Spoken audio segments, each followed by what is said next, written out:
जय श्री राम स्टूडेंट। तो आज हम स्टार्ट करने जा रहे हैं 12th क्लास फिजिक्स। जो बैच है हमारे पास 26-27 के अंदर, तो इसके अंदर हम पूरी फिजिक्स डिस्कस करने वाले हैं। ऑनलाइन क्लासेस के अंदर अगर आप पहली बार जुड़े हैं तो हमारे साथ कनेक्ट हो सकते हैं। तो आज हम फर्स्ट चैप्टर इलेक्ट्रोस्टैटिक चैप्टर से स्टार्ट करने वाले हैं। वैसे आपके टोटल इसके अंदर कुछ चैप्टर रहने वाले हैं, 9 या 10 चैप्टर रहेंगे। उनको हम 1 बाय 1 करके डिस्कस करेंगे according to your bimonthly syllabus. तो चलिए स्टार्ट करते हैं। फर्स्ट हम इलेक्ट्रोस्टैटिक्स से। तो अभी जो हमारे पास फर्स्ट चैप्टर है इलेक्ट्रोस्टैटिक 12th क्लास फिजिक्स का, ठीक है।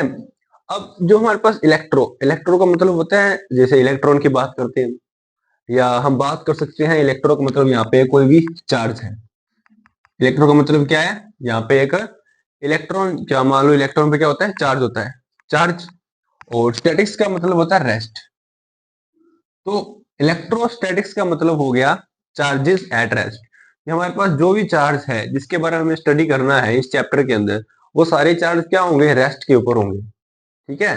जैसे आप बैठे हो, आप रेस्ट के अंदर हो, ठीक है, आप कहीं भी मूव नहीं कर रहे, तो वैसे ही हमारे पास चार्ज क्या होंगे, रेस्ट पोजीशन पर होंगे। तो इस तरह का जो भी हमारे पास इसके रिलेटेड फिनोमिना होते हैं, चार्ज चार्ज एट रेस्ट के अकॉर्डिंग, या अनदर कोई हमारे पास इंस्ट्रूमेंट वगैरह है जो इसके लिए यूज करते हैं हम, उन सभी को हम इस चैप्टर के अंदर डिस्कस करने वाले हैं 1 बाय 1 कर। तो ये तो इंट्रोडक्शन देखिए इलेक्ट्रोस्टैटिक होता है क्या है, ठीक है। अब उसके बाद इसकी जो इसको डिफाइन करते हैं साइंस के टर्म में in the form of branch. तो ब्रांच के अंदर क्या है हमारे पास, तो इलेक्ट्रोस्टैटिक क्या होगा, द ब्रांच ऑफ फिजिक्स। एक फिजिक्स की ऐसी ब्रांच है which deals with the study of charges at rest. Charges at rest मतलब जिसमें चार्ज क्या होंगे, रेस्ट पोजीशन पर होंगे, स्थिर होंगे, उनके बारे में हमें डिस्कस करना है, जिसको हम बोलते हैं स्टैटिक चार्जेस। ठीक है। तो हम स्टैटिक चार्जेस के बारे में डिस्कस करेंगे। एंड और उसके बाद क्या है, the forces between the static charges. हमें बात क्या करनी है, अब अगर कोई भी चार्ज रेस्ट पर है तो उनके बीच में कौन कौन सी फोर्सेस लग रही हैं, उन फोर्सेस के बारे में डिस्कस करेंगे। अब कोई भी चार्ज है तो उसकी कुछ ना कुछ फील्ड होती है, ठीक है। एक चार्ज की क्या होती है, एक फील्ड होती है जिसके अंदर वो कोई भी फोर्स लगा सकता है। जैसे आप कमरे के अंदर बैठे हो, जहां पे बैठ के आप पढ़ रहे हो, तो आपकी भी कुछ ना कुछ तो एरिया है ना जहां तक आपका हाथ जा सकता, जहां तक आप फोर्स लगा सकते हैं, तो वो क्या है, एक फील्ड होती है। फिर हमारे पास क्या है, पोटेंशियल्स। पोटेंशियल मतलब आप कितना कितना कोई चार्ज को एक अनदर चार्ज को मूव कर सकते हैं। कोई भी चार्ज कितना मूव कर सकता, मतलब मूव करवा सकता है, या उसका पोटेंशियल क्या है किसी के ऊपर फोर्स लगाने का, तो पोटेंशियल की बात हम डिस्कस करेंगे। और इसी को हम बोलते हैं इलेक्ट्रोस्टैटिक्स। तो इन सभी फिनोमिना जो मैंने बताए हैं, इन सभी को मिलाकर हम एक नाम दिया जाता है इलेक्ट्रोस्टैटिक्स। ठीक है। तो इलेक्ट्रिसिटी क्या है, the Fino branch of science which deals with the static charges and forces between them and potentials of static charges is called electrostatic, या इसका एक नाम और देता है स्टैटिक इलेक्ट्रिसिटी। स्टैटिक मतलब जो स्थिर है, चार्जेस अगर स्थिर है तो स्टैटिक इलेक्ट्रिसिटी हो गया, या इसको नाम देता है फ्रिक्शनल इलेक्ट्रिसिटी। अब फ्रिक्शनल इलेक्ट्रिसिटी इसका नाम क्यों दिया जाता है, क्योंकि जैसे मान लो आपके पास कोई इंसुलेटर है। अब चार्जेस कब होते हैं, अभी इंसुलेटर पर कोई चार्जेस नहीं होते। अगर हम बात करते हैं, हम कोई भी दो चार्ज इंसुलेटर है उनको रब करते हैं, आपस में रब करते हैं, तो उनके ऊपर चार्ज आ जाता है, किसकी वजह से, फ्रिक्शन की वजह से। इसीलिए जो हमारे पास चार्जेस होते हैं वो रेस्ट पर होते हैं कोई भी इंसुलेटर के ऊपर, तो इसलिए हम उसको फ्रिक्शनल इलेक्ट्रिसिटी भी बोलते हैं, क्योंकि फ्रिक्शन की वजह से वो चार्ज इंड्यूस हो गए हैं, पर वो है रेस्ट पर बिटवीन टू इंसुलेटर, तो वो क्या है, फ्रिक्शनल इलेक्ट्रिसिटी है। तो ये तो हो गया इसकी इंट्रोडक्शन वगैरह होते क्या है। अभी हमने बात कर ली चार्ज की, तो हमें पहले बात करनी होगी कि कोई भी चार्ज होता क्या है, कोई भी इलेक्ट्रिक चार्ज क्या होता है, और उसको हम कैसे डिफाइन कर सकते हैं कोई भी इलेक्ट्रिक चार्ज को। हम बात करते हैं इलेक्ट्रिक चार्ज की। तो इलेक्ट्रिक चार्ज क्या होता है, तो हमने इलेक्ट्रोस्टैटिक की डेफिनेशन तो कर ली, जिसके अंदर क्या है, चार्ज रेस्ट पे है। बात करते हैं इलेक्ट्रिक चार्ज है क्या। अब हमारे पास एक साइंटिस्ट थे, William Albert. William Albert scientist ने कहा कि हमारे पास जैसे कोई भी मटेरियल पार्टिकल होता है, जैसे हम बात करते हैं मटेरियल पार्टिकल, जैसे इलेक्ट्रॉन हो सकता है, प्रोटॉन हो सकता है, या न्यूट्रॉन हो सकता है। अभी आपने सबको पता है कि इलेक्ट्रॉन पे कुछ ना कुछ चार्ज होता है, ठीक है, प्रोटॉन पर चार्ज होता है, न्यूट्रॉन पर कोई चार्ज नहीं होता। विलियम एल्बर्ट क्या कहता है कि अगर कोई भी मटेरियल पार्टिकल है तो उनके अंदर अगर मास है मटेरियल पार्टिकल के अंदर, तो उनके बीच में क्या होगा, एक ग्रेविटेशनल फोर्स होगा। क्या होगा, एक ग्रेविटेशनल फोर्स होगा। जैसे मान लो मेरे पास इलेक्ट्रॉन है, दो इलेक्ट्रॉन पड़े, एक ये है एक ये है। अब सभी को पता है इलेक्ट्रॉन का मास 9.1 टेंस पर माइनस 31 केजी होता है। सेम ही इसका मास है, ठीक है। अब अकॉर्डिंग टू ग्रेविटेशनल लॉ, तो फोर्स क्या होता है अगर दो टू मटेरियल पार्टिकल के बीच में, G M small M divide by R square. अगर मान लो इन दोनों को मैं 1 सेंटीमीटर की डिस्टेंस पर रखता हूं, मान लो मेरे पास टू इलेक्ट्रॉन है, दोनों इलेक्ट्रॉन को मैंने 1 सेंटीमीटर की डिफरेंस पर रख लिया। क्या है, दोनों इलेक्ट्रॉन को 1 सेंटीमीटर की डिस्टेंस पर रखता हूं। अब इनके अंदर मैं फोर्स निकालता हूं, कौन सी, ग्रेविटेशनल फोर्स। अब इसकी वैल्यू 6.67 इंटू टेन पर, आपको याद होनी चाहिए जी की वैल्यू क्या होती है, 6.67 इंटू टेन पर माइनस 11 इंटू 9.1 इंटू टेन पर माइनस 31 का होल स्क्वायर।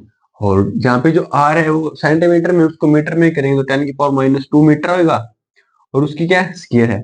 अब वो इसका आंसर निकालते हैं ना, जो अगर मैं दो इलेक्ट्रॉन को 1 सेंटीमीटर डिस्टेंस अपार्ट पे रखता हूँ, तो उनके अंदर ग्रेविटेशनल फोर्स का जो आंसर आता है वो आपके पास आता है 5.5 इंटू टेन पावर माइनस 67, ठीक है।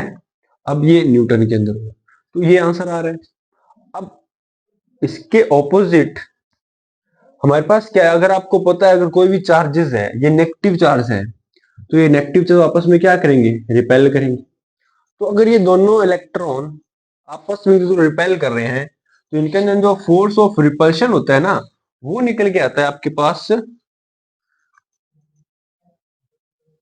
2.3 इंटू टेन पर माइनस 24 न्यूटन, ठीक है।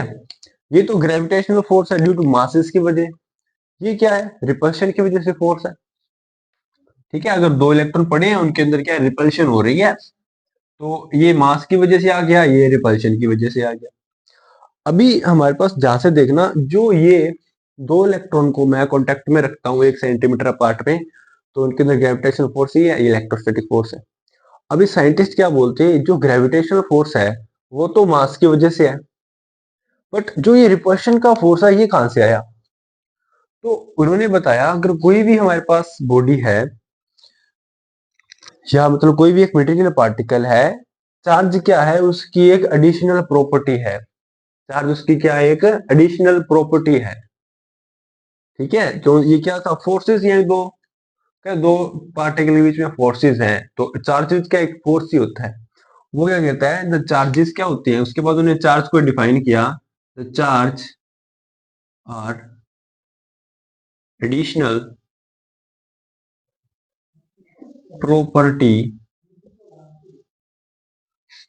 Charge are additional property of electron,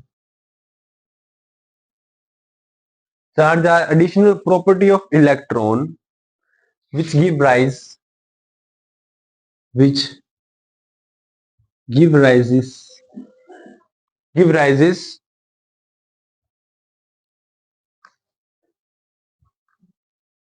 give rises electrical electric force। क्या राइज करता है, इलेक्ट्रिक फोर्स राइज करता है बिटवीन टू इलेक्ट्रॉन्स। क्या है, दो इलेक्ट्रॉन के बीच में क्या राइज करता है, इलेक्ट्रिक फोर्स राइज करता है। एक एडिशनल प्रॉपर्टी है, इज कॉल्ड इलेक्ट्रिक चार्ज, उसे हम इलेक्ट्रिक चार्ज बोलते हैं।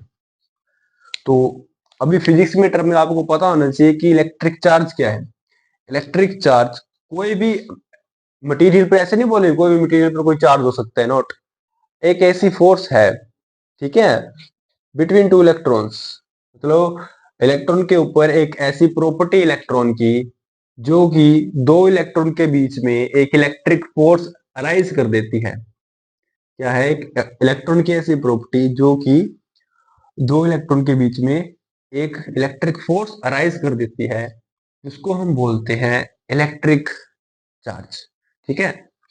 वैसे आप सिंपली बोल सकते हैं कोई भी एटम के ऊपर चार्ज, क्योंकि वो चार्ज किसकी वजह से होता है, इलेक्ट्रॉन की वजह से होता है। अगर नेगेटिव होता है तो पॉजिटिव किसकी वजह से होता है, प्रोटॉन की वजह से। तो एक ऐसी प्रॉपर्टी है कोई भी इलेक्ट्रॉन की या प्रोटॉन की, जिसकी वजह से यहाँ पे प्रोटॉन भी हो सकता है, दो प्रोटॉन अगर आपस में 1 सेंटीमीटर अपार्ट है तो उनके अंदर भी एक जो है रिपल्शन का फोर्स आएगा, उसकी वजह से वो चार्ज आता है। The electric force between two protons is called electric charge. तो ये आप सभी के लिए सूटेबल है, ठीक है, तो याद कर लीजिएगा। तो ये डेफिनेशन हो गई इलेक्ट्रिक चार्ज की। अब अगर मान लो इलेक्ट्रिक चार्ज है, सभी को पता है हर एक बॉडी के अंदर चार्जेस होते हैं। अब चार्जेस कितने टाइप के होते हैं, चार्जेस आपके पास 2 टाइप्स के हैं। कौन कौन से, एक होता है आपके पास पॉजिटिव चार्ज, सिंपल बताता हूँ, एक पॉजिटिव चार्ज होता है, एक नेगेटिव चार्ज होता है। पॉजिटिव पॉजिटिव चार्ज एक दूसरे को रिपेल करते हैं, नेगेटिव नेगेटिव चार्ज आपस में रिपेल करते हैं, और नेगेटिव और पॉजिटिव चार्ज आपस में क्या करते हैं, अट्रैक्ट करते हैं। जिनको नहीं पता था वो नोट कर लीजिएगा। अब उसी के बाद हमारे पास मैं बात करता हूं कुछ इंपॉर्टेंट टर्म्स, जिसके अंदर हम बात करते हैं conductor, insulator and dielectric substances. तो जो हमारे पास एक, जैसे बात हम करेंगे कंडक्टर की, तो कंडक्टर क्या होते हैं, सभी के मन में आ रहा होगा, conductor which conduct the electricity, conductor which conduct the electricity. और इंसुलेटर क्या होते हैं, which do not conduct the electricity. But ये डाइलेक्ट्रिक क्या है, ये आपके मन में जरूर आ रहा होगा कि डाइलेक्ट्रिक क्या है, कंडक्टर क्या है, या इंसुलेटर क्या है। अब आप 12th में हो चुके हो, तो जैसे आप ऐसे लिखोगे कंडक्टर, कंडक्टर क्या होते हैं, which do not conduct electricity. Teacher पूछ ले भाई, कोई पूछ ले आपसे ऐसा क्यों होता है। ओह सॉरी सॉरी, वो मैंने गलती कर दिया, द कंडक्टर विच कंडक्ट, यहाँ पे वो मैं, मेरे माइंड में इंसुलेटर चला था, कंडक्टर विच कंडक्ट, कई बार गलती हो जाती है। Conductor which conduct electricity is called conductor. अब कंडक्टर वो इलेक्ट्रिसिटी कंडक्ट ही क्यों करेगा, उसका मेन रीजन है, जो कंडक्टर होता है ना, वो मेनली हमारे पास क्या होता है, मेटल्स होती हैं। क्या होते हैं, मेटल्स होते हैं।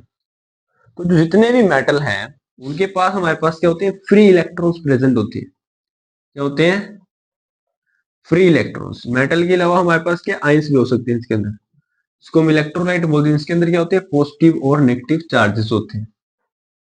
तो मेटल्स हैं जिसके अंदर फ्री इलेक्ट्रॉन है, तो फ्री इलेक्ट्रॉन की फॉर्म के अंदर हमारे पास क्या है, अगर इलेक्ट्रॉन फ्लो करते हैं तो करंट का फ्लो करेगा, अगर आयंस फ्लो करते हैं, इस चार्जेस फ्लो करते हैं, तो अभी पहले आपके पास क्या है, इलेक्ट्रिसिटी कंडक्ट होगी। इंसुलेटर क्या होते हैं,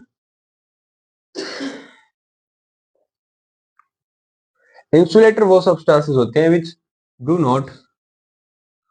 नॉट कंडक्ट इलेक्ट्रिसिटी, जो इलेक्ट्रिसिटी कंडक्ट नहीं करते, उन्हें हम क्या बोलते हैं, इंसुलेटर बोलते हैं।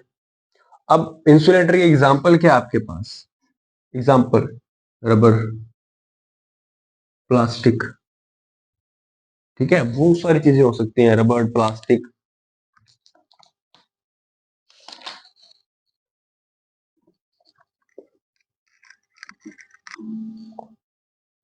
जैसे वुड हो सकता है, पेपर हो सकता है। तो इस सेक्टर ये क्या है, जो हमारे पास इंसुलेटर है उनके एग्जांपल है।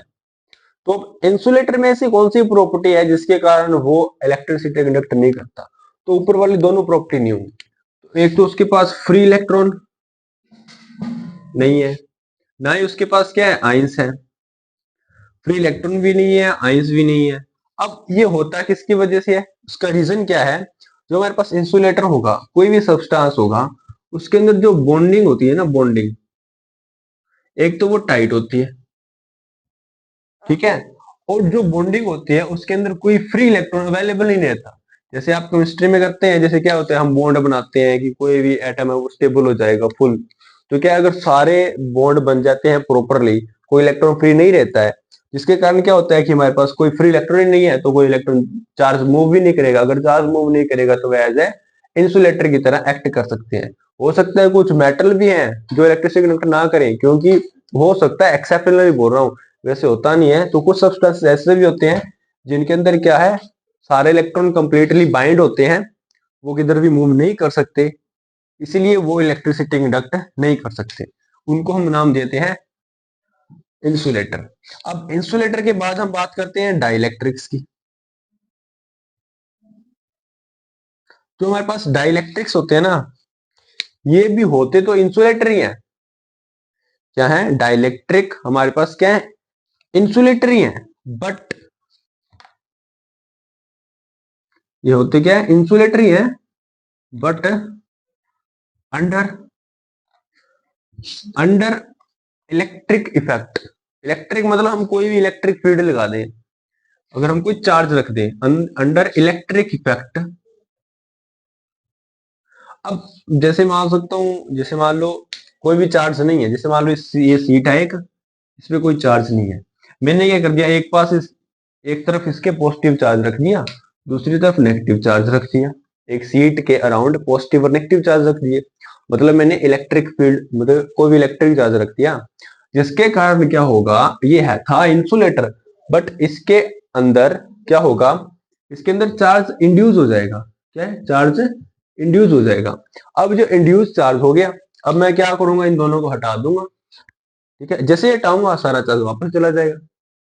इस तरह से डाइलेक्ट्रिक होते हैं कि अगर हम उनके अंदर इलेक्ट्रिक फील्ड पास करते हैं तो वो क्या चार्जेस हो जाते हैं, और वो चार्ज क्या है, पूरे सरफेस पर डिस्ट्रीब्यूट हो जाता है, जिसके कारण वो इलेक्ट्रिसिटी कंडक्ट कर सकते हैं under electric effect. Under electric effect conduct electricity.